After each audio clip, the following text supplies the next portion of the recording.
and welcome to Video Game Hangover. I'm Randy Dickinson, and I'm in Harrisburg, Pennsylvania. I am DJ Ross in Mountain View, California.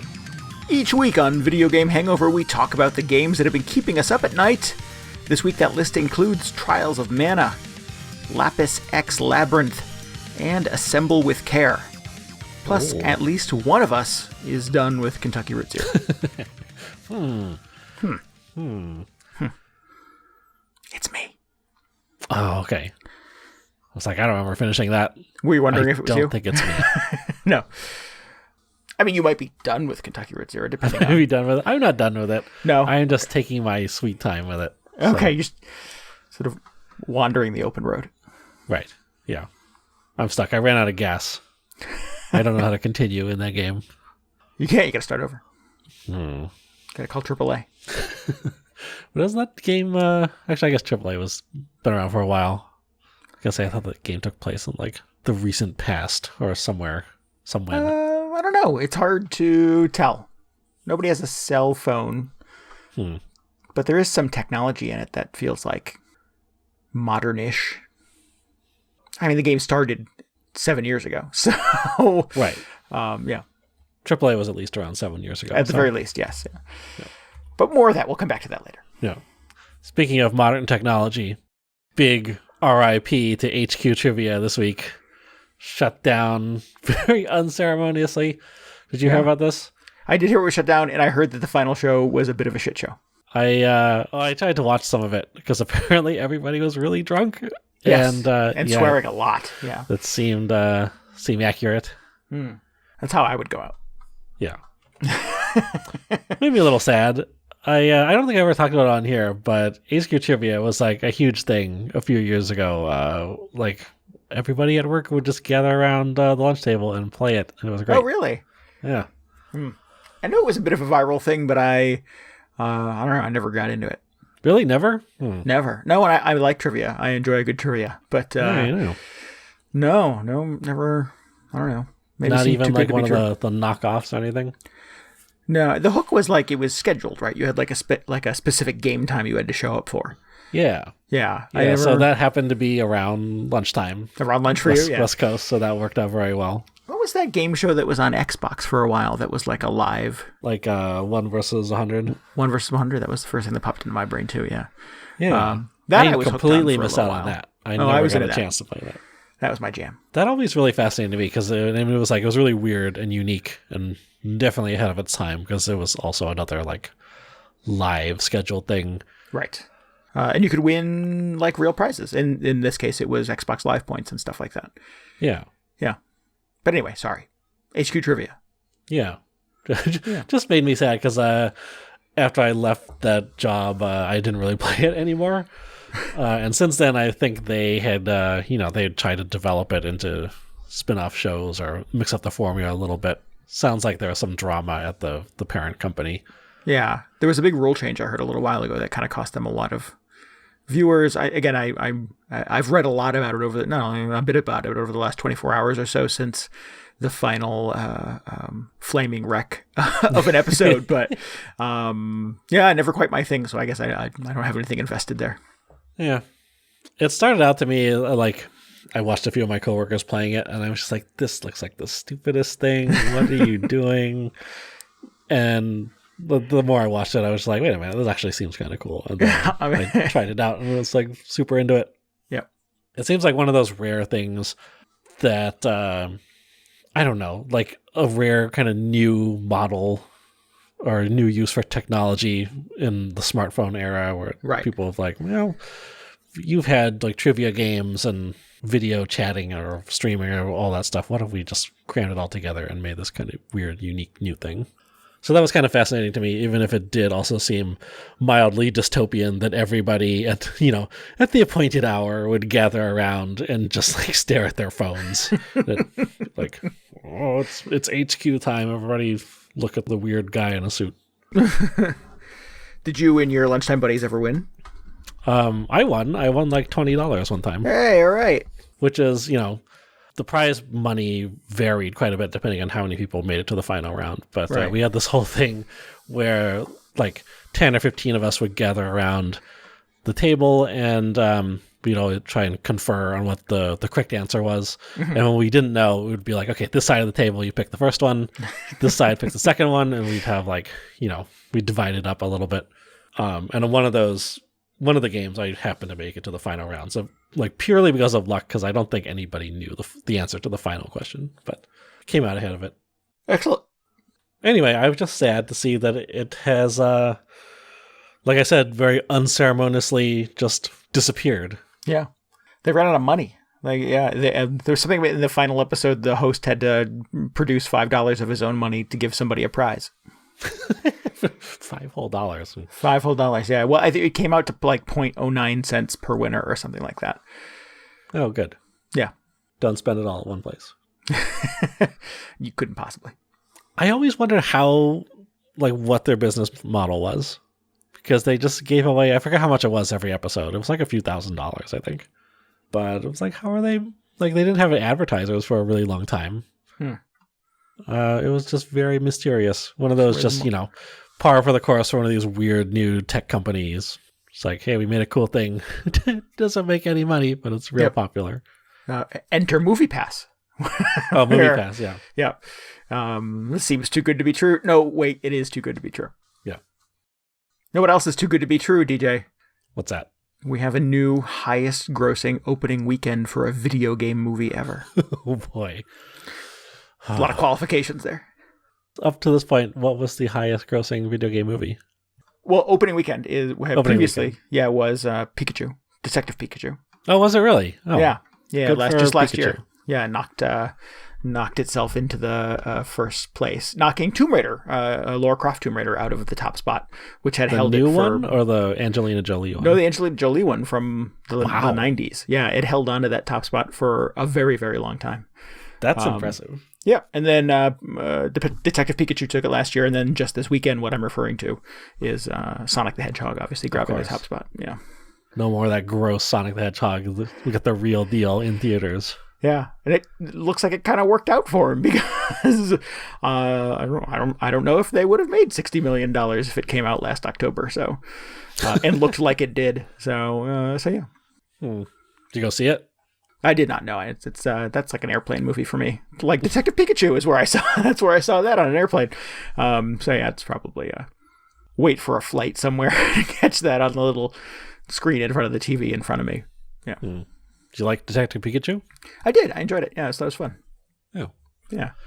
Again, one of those things where I have nothing invested and no emotional attachment to feel defensive about. So, but yeah, I thought it was an entertaining piece of entertainment. I remember watching the trailers and I was just like, I feel like this should be terrible, but I'm kind of into this. Yeah. That being said, I still never went out to see it, but I'd be open to it at some point. Sonic, I don't know. I mean, I'm excited that Jim Carrey is in it. Yeah, I like Jim Carrey sort of being Jim Carrey. I think that's fine, yeah. Yeah. But, I'm not a Sonic fan. I don't know if this is going to make me one. Almost no experience playing Sonic games in my life, so, yeah. What I really wanted to sort of get to was this list, this questionable list of big video game movies. Oh, boy. Yeah. So, number one now is... Sonic the Hedgehog. Number 2, Pokemon Detective Pikachu. Number 3, Lara Croft Tomb Raider. Number 4, the Angry Birds movie. Ugh. Yep. That did not look good. Rampage. Really? Yep. Huh. I don't know what to think of that. I started watching that. I think it was on Hulu at some point. I was just like, might as well. You know those times when there's just you can't make a decision. Mm-hmm.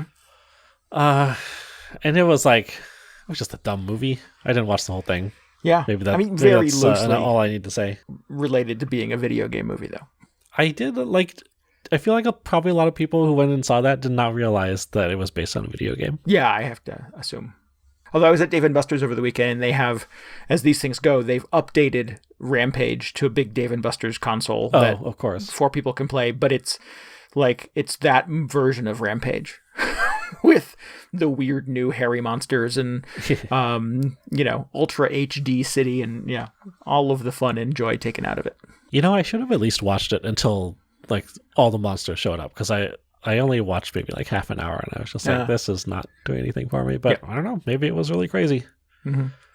Can you play as the Rock in the new game? I don't know if you play as the Rock in the new game. No, you play as the monsters in the new game. Well, I thought maybe it would be a thing where like 3 people play as the monsters and like the 4th player is the Rock, and one he has has the to like, Rock. corral them into. I don't know. No, I don't believe it went that way. No. Yeah, missed opportunity. Rest of the list: Pokemon the first movie, Prince of Persia, The Sands of Time. That somehow cracks the top 10. Resident Evil Afterlife, Warcraft, and then Resident Evil Extinction.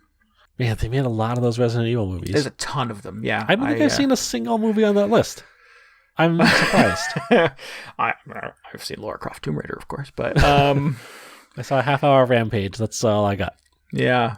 I saw the first Resident Evil. I don't think that's Afterlife or Extinction. No. I think it was just called Resident Evil, if I had to guess. Yeah, no, I'm pretty sure that's correct. I saw that one. Didn't make the cut, I guess.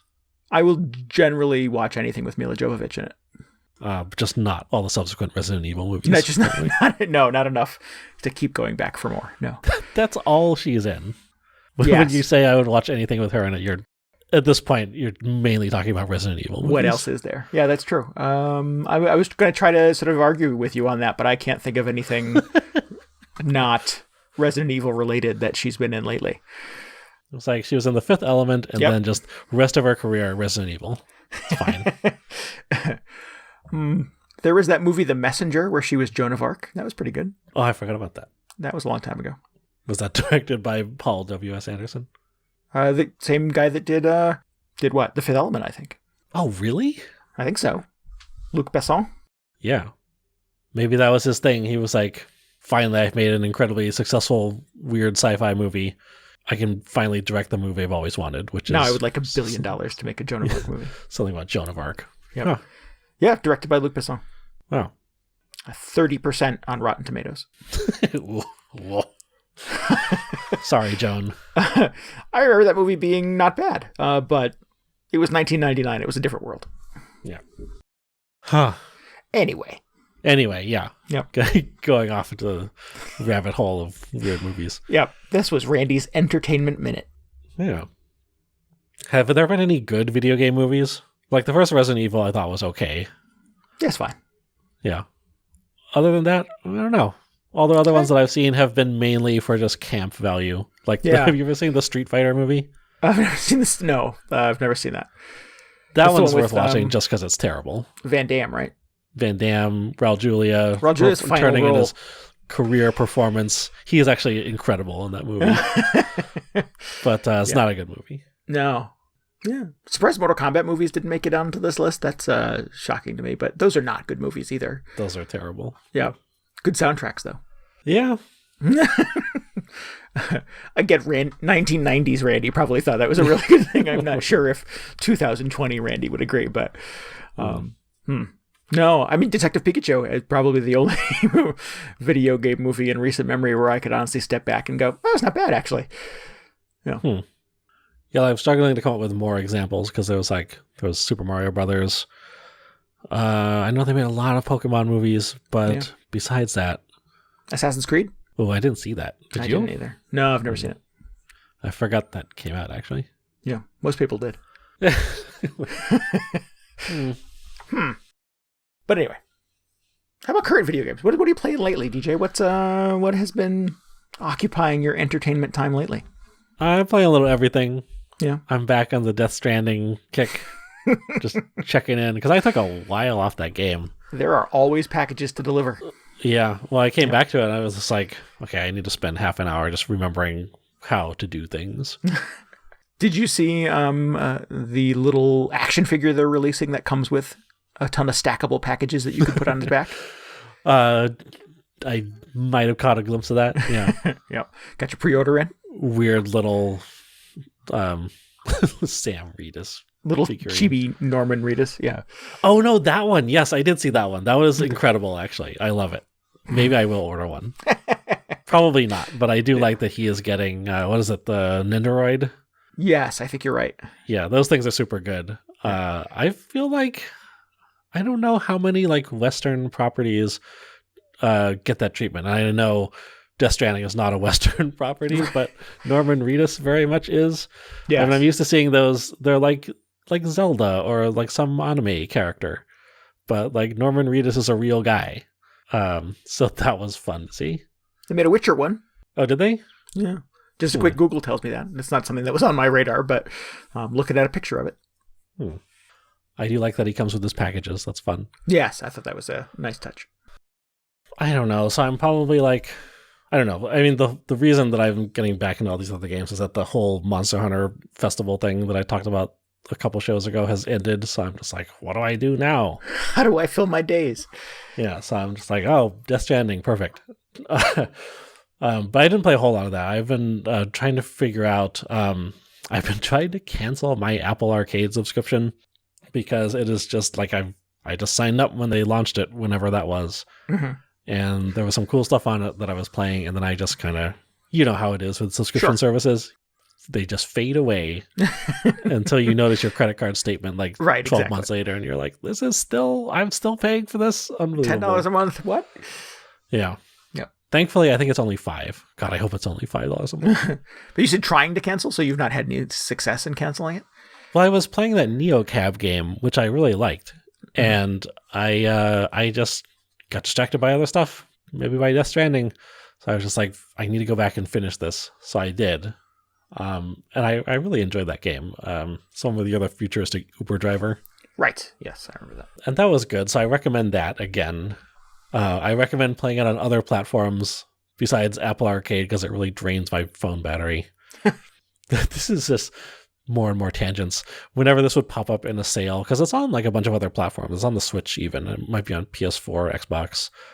But I'd see it. It's like, yeah, $19.99, get a copy of NeoCab. And I'm just like, look at these suckers paying $20 for this game that I got, you know, in air quotes, for free as part of my subscription service. Mm-hmm. Then just like acknowledging that I have not been using anything on the subscription service for probably like 3 or 4 months. So I have ostensibly paid like maybe $25 or $30 for whatever this game is.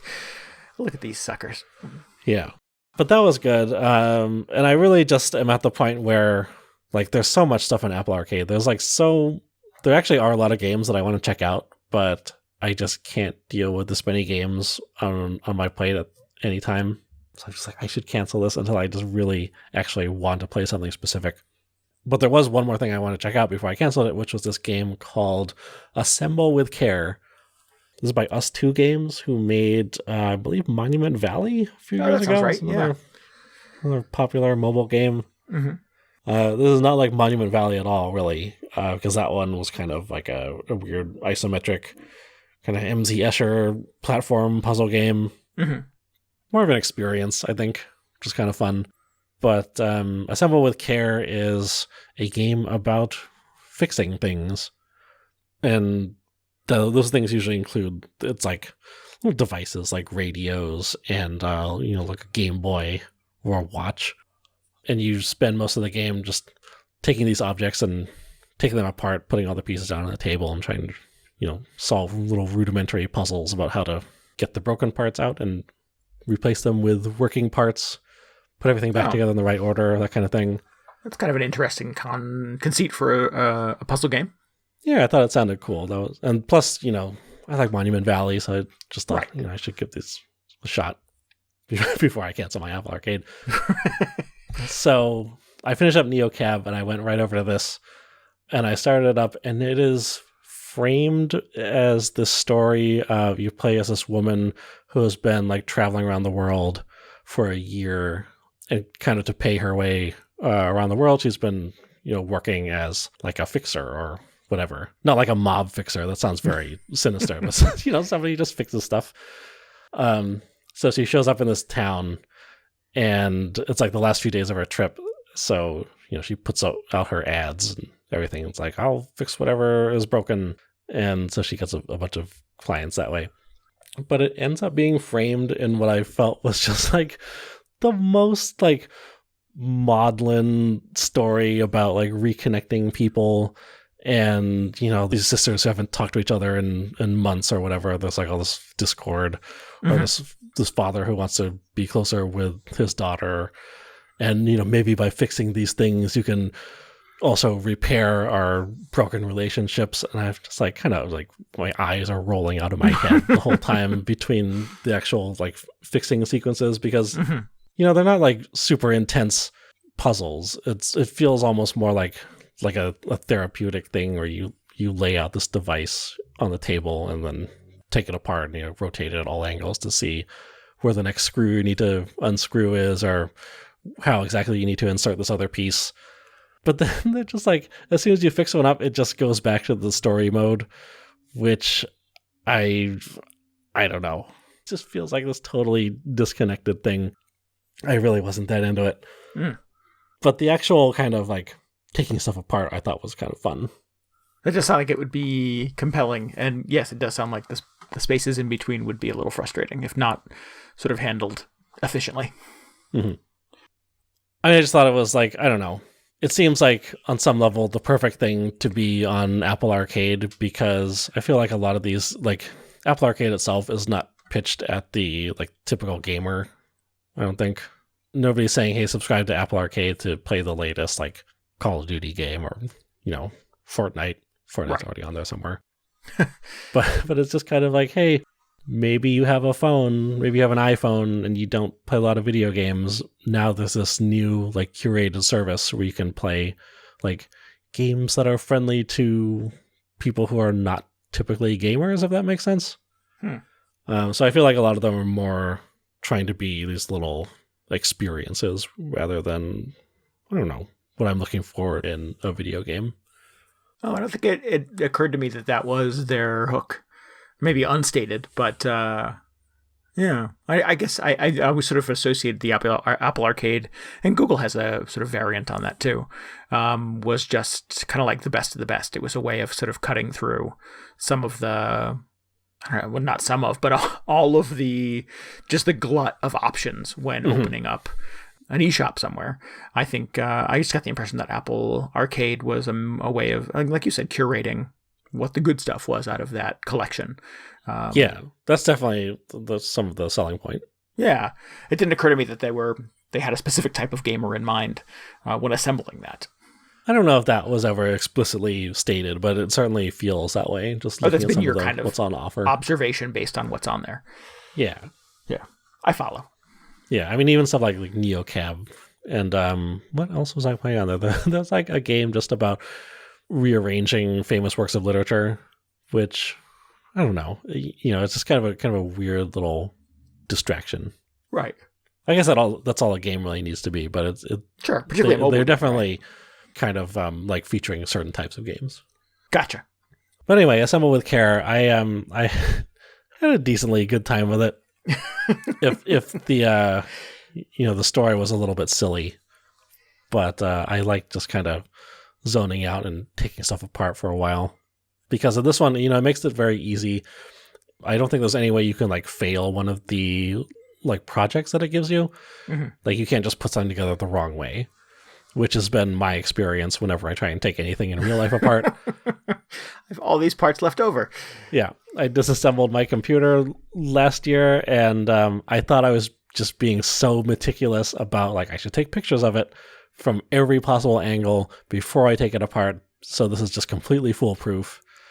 And, you get to the part where you're like 90% done reassembling it, and you're just like, oh, I was not taking pictures of the right things. I did not realize that this is going to be important.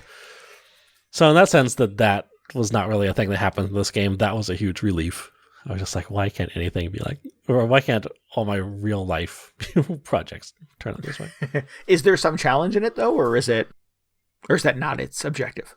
No, it's not really challenging. It felt very similar actually to Monument Valley in that everything just felt like, it's just a matter of time before you arrive at the solution.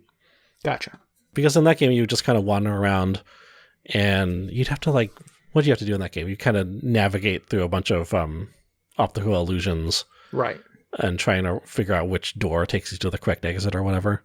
Right. And it was a matter of sort of rotating the object on the screen to see it from different angles so that, 2D and 3D kind of lined up in a way that allowed you to proceed. Right. And it wasn't ever like, oh, I went the wrong way, so I fell to my death or something. Right. It was just Right, like, yeah. oh, this is not the right way, but if I just spin and rotate this play field, eventually I will find the correct path. Right. So in that sense, it feels similar to Monument Valley. There's like nothing telling you game over. It's just, oh, I haven't figured out the correct place for all these little gears yet. At least, I never, like, maybe if you purposely try and plug everything in the wrong way, it will just explode, or I don't know. But that ended up not happening. Right. You reassemble somebody's radio incorrectly, and Right. I don't know, something horrible happens, and right, exactly, and you get a cutscene of a family torn asunder. Well, there was a point where one of the characters asked me to reassemble this watch that, like, his deceased wife had given him, and I was like, oh my god, this is a lot. And I'm taking this thing apart, and your character is like, wow, this whole mechanism is broken, I'll have to replace the whole thing. And I, like, really quickly, the game just throws down a bunch of new, like, gears onto the table, and it's like, oh, that happened really fast, I might have missed something, and now I'm going to destroy this poor guy's watch. So that was a tiny bit stressful, but it ended up, it worked out okay. You had a happy ending. Yeah. Good. This has got me really interested. I know there's a game on Steam that's like about building a PC or something. And I thought, well, that actually sounds interesting, and it could be educational as well. Yeah. Considering the mixed successes I've had with putting together real PCs. But I think maybe it depends on the perspective of it. Is it trying to teach you how to assemble a PC, or is it sort of like PC assembly as a puzzle game? I'm not sure where it falls within that spectrum. I think it may be... Actually, I have no idea. I just know that this thing exists that is like a game about putting together a PC, which I think sounds kind of funny and meta. Right. And maybe there's not like an incredibly sappy storyline to go along with it. Who knows? It's the argument I got as a kid. Rather than sitting in the house playing video games, go outside and play. Don't play a baseball game on your computer. Go outside and play baseball. So somewhere there's an old man sort of shaking his fist at the video game where you assemble a computer. Right. On your computer correct. Who knows who built that thing? Right. So anyway, assemble with care. It's a fun couple hours on the Apple Arcade. I really don't know. I feel like I just cancel this thing because I get so distracted by other stuff that is not tied to a subscription. But yeah, there's so much stuff on here. How could I possibly think of canceling it? It's such a value. Who knows?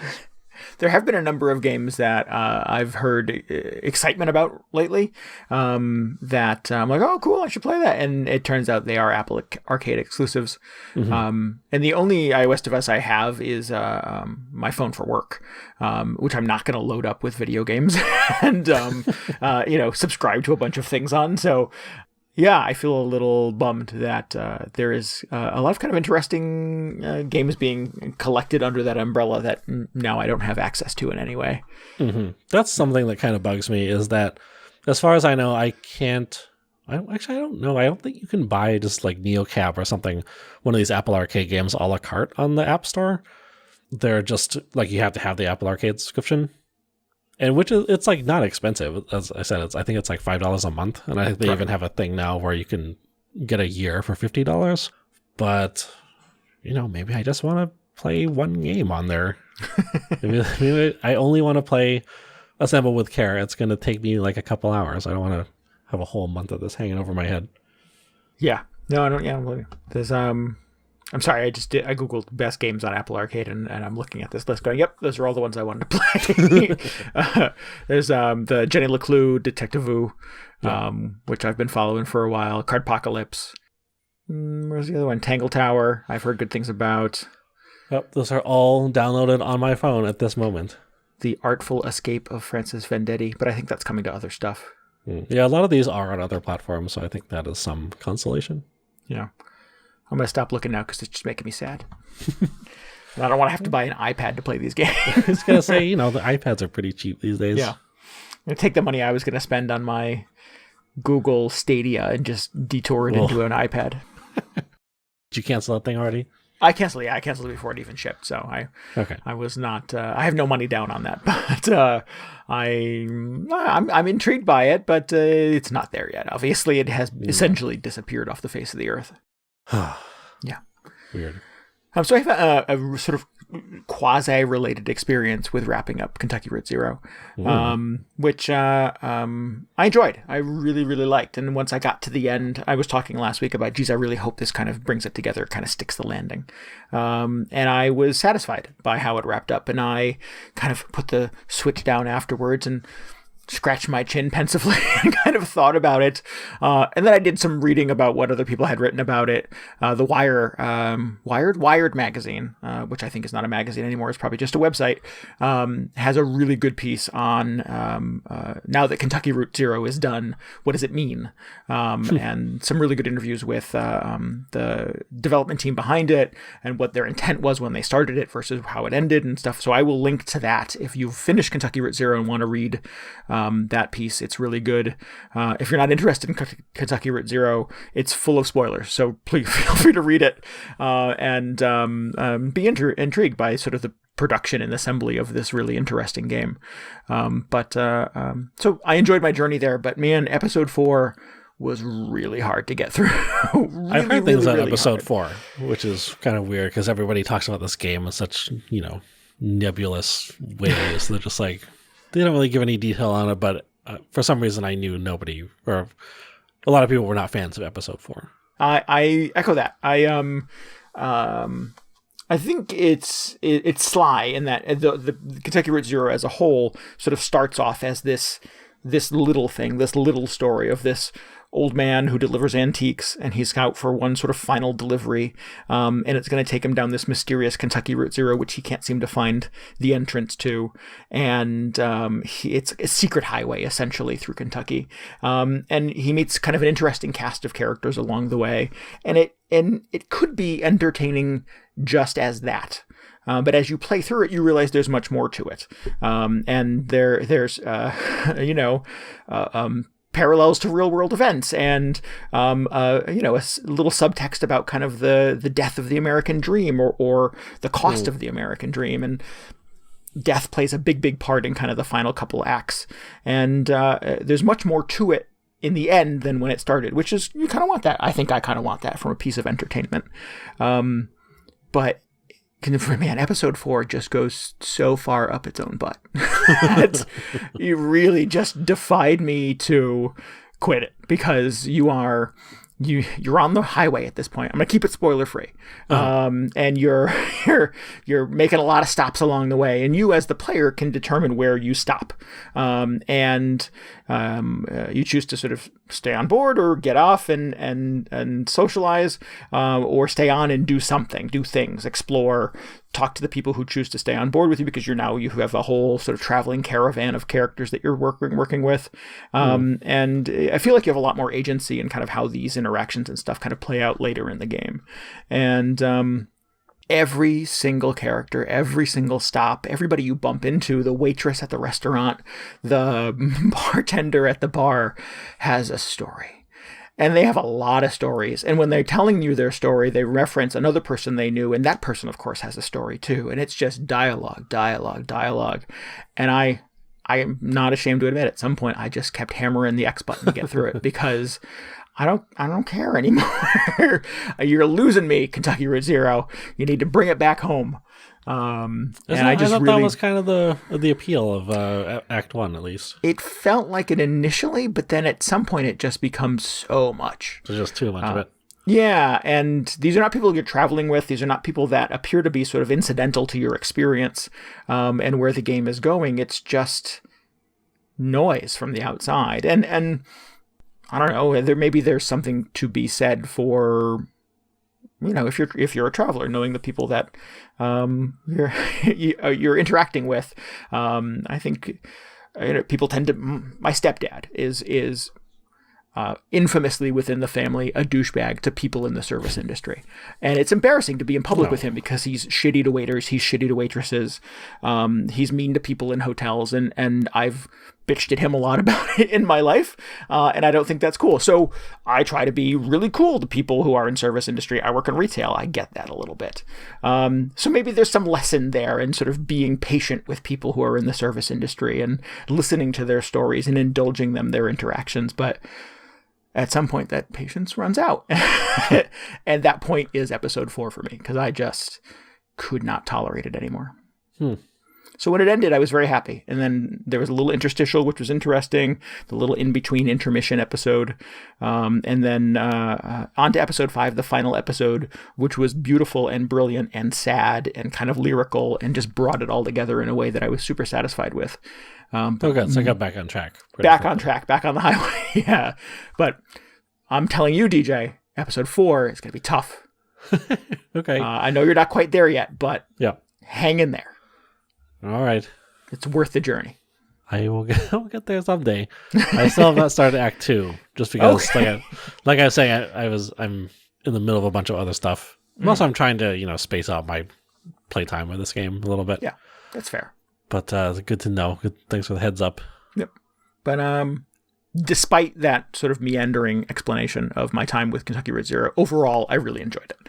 Nice. Overall, I think it does a lot of things that are pretty unique to video games, that are not really unique to like really good TV shows and really good movies, but that level of storytelling and character building and just the way that you even interact with the game, particularly in the final act, which I won't describe in the interest of keeping it spoiler free, is pretty unique. So yeah, I admire Kentucky Route Zero, and I was satisfied by the story it told. How do you think about it? Because you've gone through the entire thing in like 2 or 3 weeks, I guess? Yeah, it's probably been about that, exactly. Yeah. And do you think you had a good experience? Because like I've been saying, I'm trying to space out a little bit. A lot of people have been playing it since it came out, which means they've been playing it for the last 7 years. so there's a lot of space in between all the episodes, but do you think it's fine to just go through in a couple weeks? I only have that experience to speak to, so yeah, sure, it was fine. I don't know that I would have liked episode 4 any more if I had taken my time with it or had waited 3 years for it to come out or anything crazy like that. Yeah, I'm curious what I missed, because like I said, I know that there were, at least in those early couple episodes, there were places along the highway that I didn't explore. There were stops I didn't make. There were dialogue choices I didn't choose, and I'm wondering how much that changes your path through the game, if it changes it at all, or if you're really just sort of making decisions that fill in, I don't know, sort of irrelevant things. It feels like sometimes those things are irrelevant. So I'm not sure how much value there would be in a second playthrough. But I can only say that because I've not played through it a second time. I'm really curious to see how much like each playthrough differs in terms of like you being locked out of stuff later on, or having new options open up to you based on the decisions you've made or the paths you've taken. Yeah. I was really struck by that, like going back to the gas station in Act 1, because like I was saying last week, I did that completely by accident. But when I did, it gave me a new title card that was like, every act, or at least Act 1, is divided up. So it's like Act 1, Scene 1, Scene 2, Scene 3, right, that kind of thing. Mm-hmm. And when I did that, it gave me, I think it was Act 1, Scene 2. And I was like, wait a minute, I played this before, and I don't remember what Scene 2 was before, but this clearly wasn't it the last time I played this. So it was just like, I felt for a moment like maybe I was altering the entire course of Act 1, but it didn't quite play out that way. So I'm wondering how essential all these little side scenes end up being. One of the things that I did learn in the Wired article is that the game only has one ending. Oh, okay. So you can't make enough choices that you alter your final destination. That's fine, I think. Yeah. Yeah, and I'm trying to read your tone of voice. I hope I didn't ruin some experience for you, but no. I'm like, I don't know. I don't think that would have like ruined anything for me. I don't know what I think about multiple endings in games at this point. Like at some point I thought, wow, it's really cool. You can reshape the story based on whatever you're doing. But now on some level, I kind of just get stressed out knowing that there's all this optional stuff. I hear you. Exactly. Yeah. So my motivation for telling you that was that, don't stress over that stuff because it's not going to lead you to a quote unquote bad ending or anything like that. You're going to arrive in the same place I did, no matter what path we took. Okay. Yeah. Man, speaking about getting stressed out over optional endings. Mm-hmm. Sorry, are we done with Kentucky Route Zero? Do you we are, yeah. That's I'm done for now. And until you come back to it and want to talk about it some more, I'm really happy I played it. I would recommend, despite, like I said, my hostile feelings towards episode 4. It's definitely worth the travel, the journey. I think, to overuse an analogy. Yeah, nice. Yeah. Okay, so getting stressed out over multiple endings. I started playing Trials of Mana a couple weeks ago. This game it's got quite a legacy behind it.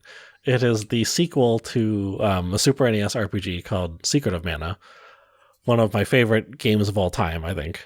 I was completely in love with this game back in the 90s.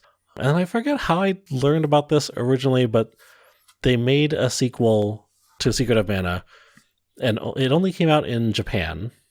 And at the time, like, as an RPG fan in the 90s, there were 2 like Japanese-only games, like JRPGs, that, it was very difficult for people in America to play. The one was Final Fantasy V, and one was this game, which at the time was called either, people just call it Secret of Mana 2, or call it by the Japanese name, which was Seiken Densetsu 3. But they were kind of just like the white whales of JRPGs. Eventually Final Fantasy V came over, and there were like a lot of fan efforts to translate Secret of Mana 2 into English so people could play it, but still there was just like, it was very complicated because you would have to like get it running on a Super Nintendo emulator and apply all these translation patches. There was not really an official way to play this game until... because it wasn't officially localized. It was... Yeah, it never actually came out. All you could do is buy the Japanese Super Famicom cart. Gotcha. And I attempted to play a couple of the translated versions on emulator. I just never got very far for whatever reason. Until, was it last year? Yeah, last year, I think.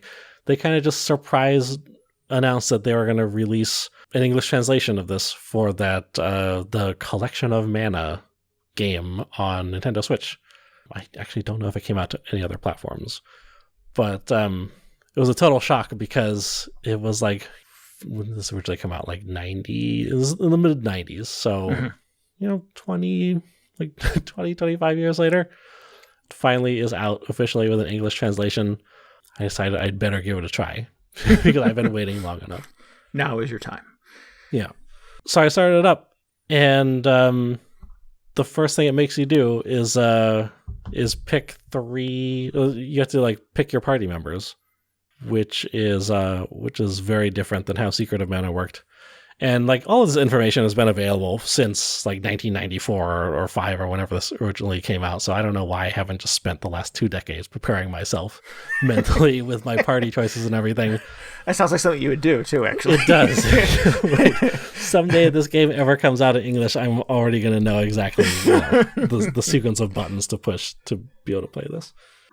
But it's set up, like, it's structured very differently than Secret of Mana. So first of all, like, Secret of Mana was also already weird in that it was you had 3 party members, but in this one they've really gone on out in that it is no longer just 3, or it is 3 characters still, but it's 3 characters out of 6. So when you start the game, you have to pick which 3 characters you want to have in your party throughout the game, and then those other 3, I don't know what really happens to them. So far, I've like run into one periodically, but it seems like they're not going to really heavily feature in the story. But just the idea that, it's not this one nicely packaged linear thing, like here are your prescribed characters that you play as, and it's like right from the outset you need to sort of, pick a direction for the storyline. I was just like, oh my god, this is too much. I'm going to come back to this in 20 years. Right. Because it's not like you're just picking the 3. I think it's like you pick 3 characters, and then also you have to pick the starting character, and then that, I don't know how much weight that carries, but depending on who you pick, you start in a completely different area of the game and different things are happening. And there are all these different ways that the characters interact with each other later on. It's a lot. Wow. So you have 6 characters to choose from. You pick 3, and the remaining 3 have to slowly watch their families be tortured for the next. I don't know what's going to happen. Maybe 46 hours. Yeah. So choose wisely, DJ. Yeah. Plus, later on, I think each character you can kind of branch out their whatever player class they have into a few different options, which is going to be a whole other thing. When I get to that point, it's going to be ridiculous. I just to draw a parallel to the game that I'm going to talk about a little later, Lapis X Labyrinth. In the beginning, it's like choose 2 characters. You can undo this later, so don't stress over it. It says, and I'm like, I love you. I love that. That's nice. Yeah. Thank you so much. Yeah, I don't think that's the case with this game. Yeah, no, I given the era it was built in, I suspect. Yeah, you're married to that decision. Well, it's interesting because I feel like it was designed this way with multiple playthroughs in mind, just because you've got the 6 characters, you can mix them up in different combinations. You can assign each one of them a different job and like evolve that job in a couple different ways. So there's probably like thousands of different combinations you can put together as you're playing this game. Sure. And I feel like obviously you need to play through it at least twice to be able to experience just the base 6 characters. So finally, I just ended up picking a few and hitting start on the game. And it's been a very similar kind of Secret of Mana-y experience where it's like an action RPG. So it's not like a turn-based Final Fantasy, Dragon Quest kind of thing. You're just out in the overworld. It's a little bit like Zelda in that it's like top-down and you're just wandering around fighting monsters. But occasionally, like in a JRPG, you'll just end up in town and where there are townspeople and you can talk to them and go to the item shop or whatever. Mm-hmm. So it feels very familiar in that sense. It feels like it is definitely part of the Secret of Mana mold, but it's just got this weird hook where there are like all these branching or intertwined character stories happening. And that wasn't an element of the previous game. It was not really. I think as the most of that Secret of Mana had in it is like you started out always as the same main character, but then you could get the next 2 characters in a slightly different order depending on which way you went, which was kind of crazy at the time. Because it was just like, wait a minute, how could you have this character and not the other one? Me and my friends comparing playthroughs back in 1992 or whenever. Right. But it wasn't quite as wasn't quite the variety that Trials of Mana seems to have. And are the 2 games connected in any way other than name? I'm not sure if it's like if this is a direct sequel to the other one or what. I feel like it's more of a Final Fantasy thing where there are similar kind of shared elements. Like at the beginning of the game, you learn there was like the goddess of mana, and she sealed away like, all these like legendary beasts or whatever, and now she transformed into a tree. The mana tree has been like a prominent symbol throughout all these games. Mm-hmm. But I don't know if it's a case of like, yeah, and oh, by the way, the characters from Secret of Mana are your ancestors or something like that. I don't know if there's that much of a direct connection. Gotcha. So I'm only a few hours into it because I spent so much time just stressing over who was going to be in my party. But so far it's been fun to just come back and play a new Super Nintendo RPG, essentially. Cool. Has it been modernized, updated, and refreshed, or are you playing it kind of in its natural state? It hasn't really been updated at all. I mean, the most modern thing, I guess, is the translation, because it's all in English. Right. But no, there's not really. I feel like the gameplay is very mid-90s Super Nintendo gameplay. The combat is a little clunky. Some of the menus are a little slow and unintuitive. Like, not to the point where I'm just like, oh, this is unplayable, but it's not quite as streamlined as a modern game of this type would be. Right. I'm fine with it for the most part. Yeah, absolutely. You're much more patient with that kind of thing than I am. So, well, good. Well, that's exciting to sort of have the opportunity to play this kind of missing game. Yeah, it's been a long time coming. Cool. There's like a full 3D remake of this that they announced, I think at the same time as they announced this collection for the US, which was even more surprising. Oh. And I feel like that will probably have all the little modernizations and streamlining that we'd expect. Right. So I'm hoping to get through this at least once before that comes out later this year, and maybe I will check that out because I'd like to see how they updated it.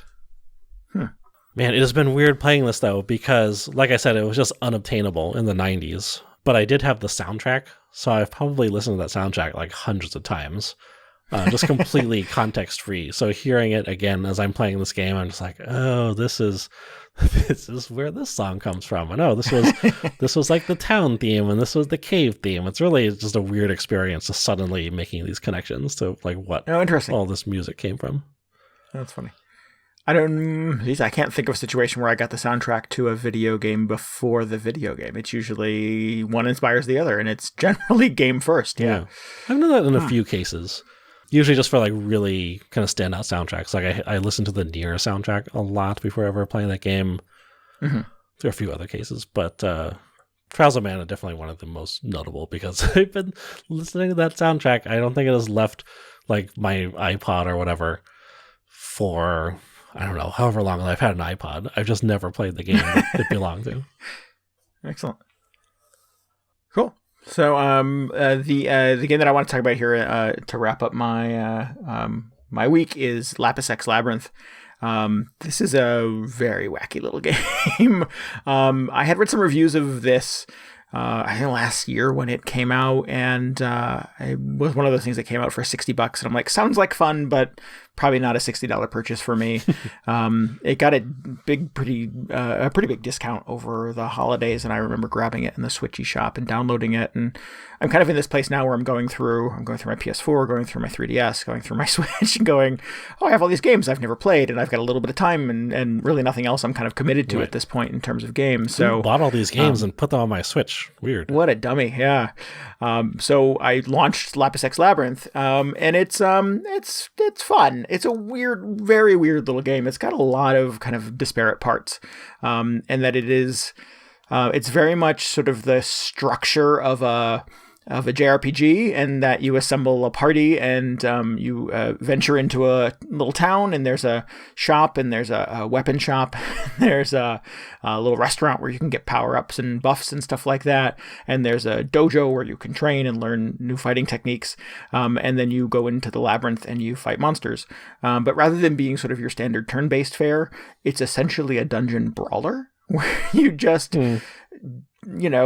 XXX, YYY, and beat the snot out of a bunch of little monsters that come your way as you're trying to make your way through the labyrinth with sort of an arbitrarily determined time limit. So you're trying to rush. You're also trying to beat the snot out of a ton of different characters.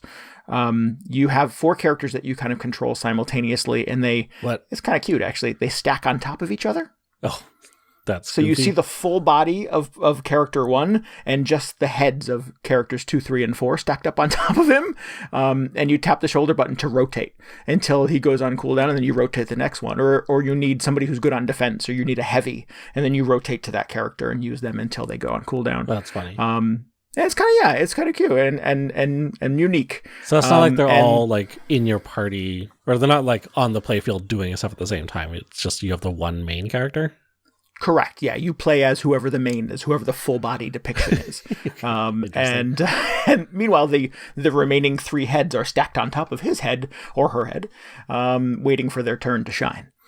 Do they do anything? Are they like giving you passive bonuses by being stacked up on there? Or, I don't know. Not any way that I'm aware of right now. I don't know if that comes in later, but I've had probably more than a few hours actually at this point with it, and that has not been a factor. I mean, I guess that's fine. I was just trying to think like if I'm carrying somebody on my head, they better be doing something for me. I don't know. Well, they're going to cover your ass when you get tired. Oh, you're going to swap them out. Yeah, maybe that's correct. Enough. And it's their turn to shine. Or you needed somebody, your player 4 is your healer. So you need to swap to them to heal. Like as player 3 is your heavy, and they've got a giant shield and a huge sword. So depending on sort of the intensity of the battle that you're in, if it's a ton of little minions and stuff like that, then you have the right character in mind for that. If it's the big bad boss at the end of the labyrinth, and the clock is ticking down and you got to whack them hard to avoid the clock running out and losing everything that you've looted up to that point. Again, you got to hustle and do as much damage as possible in a short period of time. The other thing that is kind of wacky about this game is that it has a fever mode. So if you do a ton of damage to a ton of enemies in a very rapid succession, a giant pop-up comes over the screen that says fever mode, and you become indestructible for a period of time, and the music starts pumping really fast. Oh, yeah. And you can just wipe out. They send wave after wave after wave of little minions at you, and you just wipe them all out, and every time you kill one of them, they explode into gems and coins that fill your screen and swirl around and then go into your pocket. And yeah, you'll kill, 10 or 30 or 100 of them at once, and the screen is just filled with chaos. And it says fever mode, and techno music is playing. And typical fever mode. Sure, right, absolutely. It is what you would want from a fever mode in a video game. But it's it's wacky. Then you're like, oh shit, I've got 18 seconds left to get across the finish line. Better book my ass to the end of the labyrinth. Are these like tight time constraints you're dealing with? Is it like a real problem? It has been, yes. I didn't sort of take it seriously the first couple of levels because it was kind of holding my hand a little bit. But the first time I ran out the timer, you get a little pop-up on the screen that says, make sure you keep an eye on the clock. You only have 5 minutes to finish each labyrinth, and if you don't, the Phantom comes. Oh, no. And he will pursue you aggressively, and if he touches you, it's a one-hit kill, and you lose everything you've collected in the labyrinth. Well, just like Spelunky, then. It's and I'm like, so this is a whole other game that they're shoehorning in here. And yeah, the Phantom comes, and he's this giant screen-filling monster, and he just stomps through everything in his pursuit of you. And you've got no time for love, Dr. Jones. You better book your butt across the finish line, or you're going to lose everything that you earned during your glorious and exciting fever mode. Can you be fighting the boss, like the last boss, and like the Phantom was also there, and you're just like running in circles around the room trying to evade him? I've not run into that exact scenario. Yeah. I guess it's smarter about not putting too much on you at once, because that would be a lot. Or I've just sort of managed the time effectively, which would be a first for me. But yeah, and then, every weapon has a buff. Some weapons have 2 and 3 slots for different buffs. You can swap out different characters to the party at all times. Every time you enter the labyrinth, you start at level 1, and you rapidly level up quickly as you make your way through the labyrinth over the course of 5 minutes. So it's these little micro campaigns, essentially, of you doing as much sort of chaos and damage and fever mode as you possibly can, and getting out of it, and then assessing what you've looted. How much money do I have? Can I buy a new buff for my sword? Can I buy a new heal spell? Can I recruit somebody else to my party? Et cetera, and then switch them out. So yeah, you're constantly doing this kind of like back to the town, load up on perks and new weapons, and maybe get a new character, and maybe upgrade somebody's sword and armor and shield and blah, blah, blah. And then back into the labyrinth to do more chaos. There's not a lot of variation in your attempts to get through the labyrinth. It's essentially a 2D puzzle platformer. While you're in there, you're looking for exits, and you have double jumps and triple jumps. You have exactly as many jumps as characters you have stacked up on you. Oh, interesting. For some reason I was picturing this as like a top-down Zelda kind of thing. No, it's not. It's a 2D platformer when you're in the labyrinth. So again, there's another type of game that's sort of shoehorned into this thing. It's just this weird, interesting kind of collection of odd things that you, maybe would think that don't necessarily work well together, but I find it oddly fun. This reminds me of that the shopkeeping game, like Racketeer. I'm never quite know how to pronounce that. I think I always called it Resetter. Resetter, yeah. I don't know. I guess it's as good as mine. Where you just endlessly go back into this labyrinth and try and earn more money or find items to put in your shop the next day. Oh no! What is that game called? Moonlighter. Oh yeah, that's a similar premise, I think.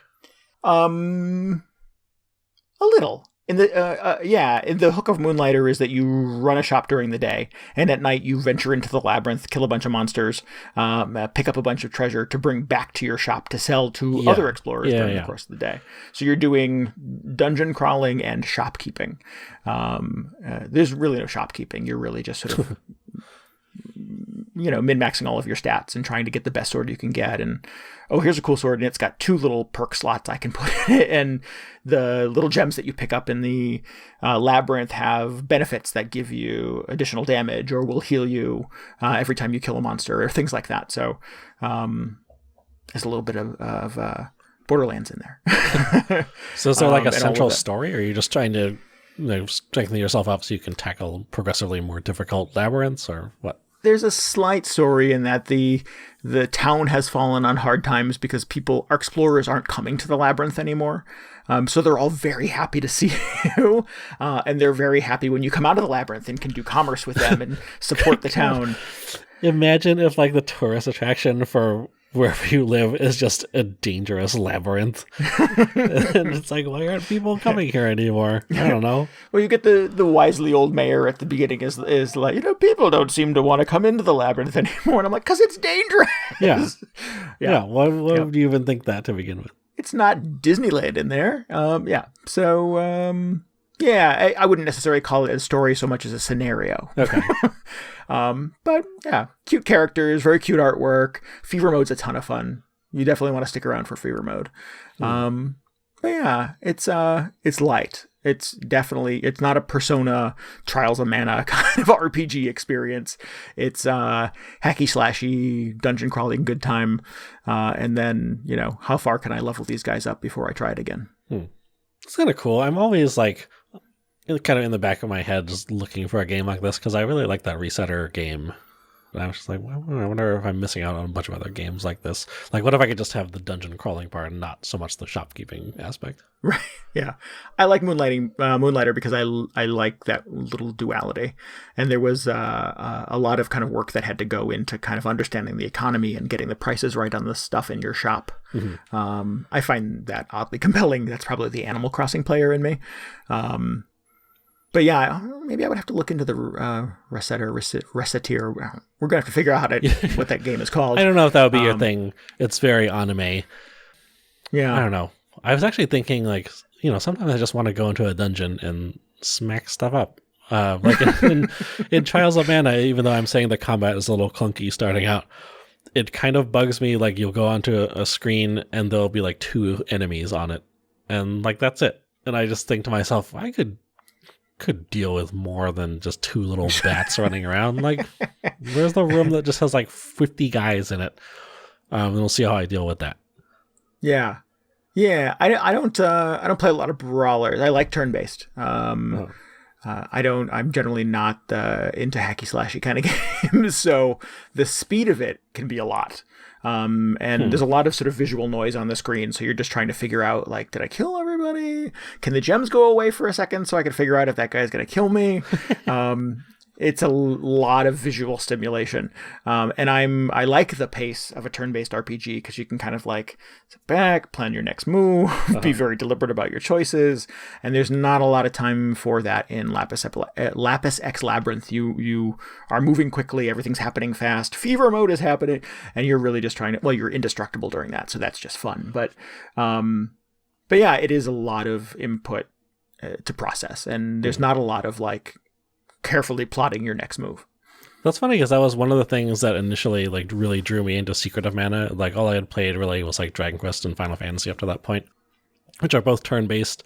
So to have one that's more action-based and almost like a Zelda game, I was like, oh, I can kind of, go in and smack this enemy around a little bit and then dodge away a little bit while he does his counterattack. It's not just me lining up on the side of the screen and waiting to take my hits. So it's a little more just like, my own reflexes come into play a little bit, which is interesting. Right. Yeah. You might like this then. You might like it sounds like it's kind of cool. Yeah. It is entertaining. It is super cute, very entertaining.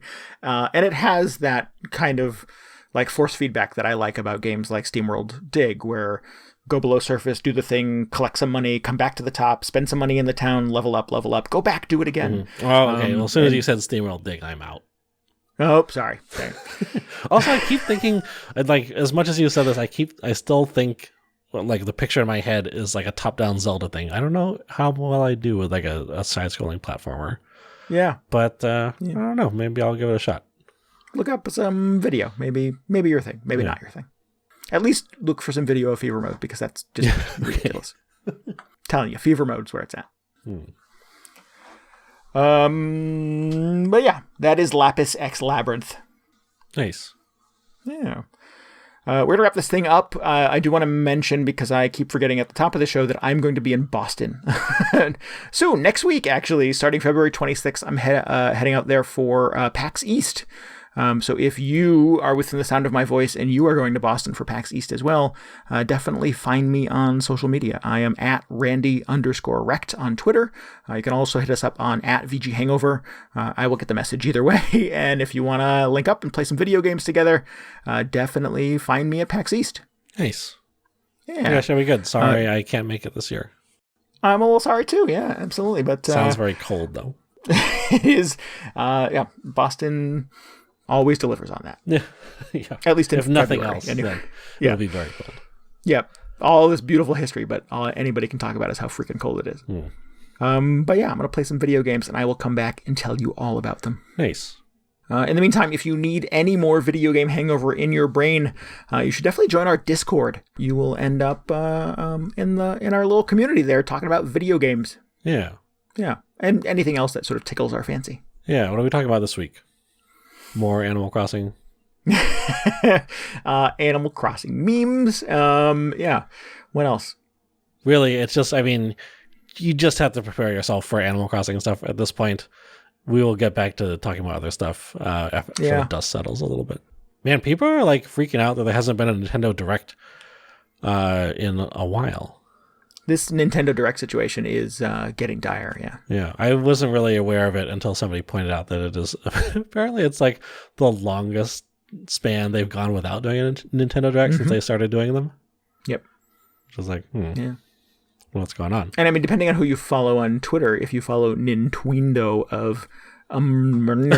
yeah, right, one of the fake Nintendo accounts. Yep. There's a Nintendo Direct in 5 minutes, so we better get on that. Yeah, this is pretty good. Yeah. Look for the blue check, guys. You got to make sure you're following a verified account. See how it is Reggie leaves and then everything just goes to hell. Just goes nutty. Yep, that Bowser guy not showing up for his job. As you would expect from a Bowser. Yeah, I know. Like, what did you expect? Yeah, his name is Bowser. Yeah, he's not on your side. You'd have seen that coming, honestly. Yep. But yeah, you should also follow us on Twitter, the aforementioned twitter.com/VGHangover, or go right to our blog at VGHangover.com. What else, DJ? Anything else we gotta? That's all I got. Mention at the end here. Just That's more it? Death Stranding. Ooh, God, why won't it enough. end? When will it be over? Have you not seen the end of that game yet? I feel like you probably you've put in the time. I feel like I looked up the number of chapters there are, and based on that, I'm like halfway through. Ugh. Just like, I don't know what that means though, because that's just numerically. Like the final chapter could be 50 hours long. It's just a long, uninterrupted 50-hour cutscene. Or 3 minutes. Or 3 minutes, yeah. All right, well, good luck with that. Yeah, Fill us in next week. Someday. Hopefully before the end of my life. All right, we'll see if DJ lives through this week. If not, I'm going to do this alone next week. Until then, this is Randy Dickinson. This is DJ Ross. Thanks for listening to Video Game Hangover. Goodbye. Good night. See ya.